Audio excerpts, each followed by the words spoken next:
سندھ پاکستان کے صدر افتخار ارائیں اور سیکرٹری جنرل نصیر احمد ارائیں کی سرپرستی میں خدمت خلق کا قافلہ رواں دواں ہے۔ ضلع کے ماری کے زیر اہتمام 21واں آئی کیمپ صدر صابر کے ڈیرے اتحاد ٹون میں منعقد ہوا۔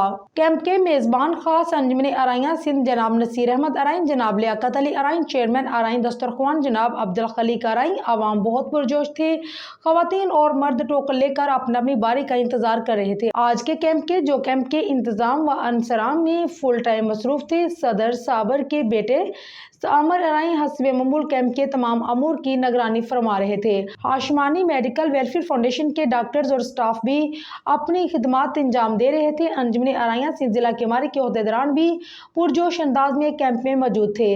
رضوان شاہد ارائیں، حاجی اسلم ارائیں، مولانا اختر محمدی ارائیں اور نعمان محمدی ارائیں کیمپ میں 117 مریضوں کا فری چیک اپ کیا گیا اور فری میڈیسن بھی دی گئی، جبکہ 30 مریضوں کا فری آپریشن تجویز کیا گیا۔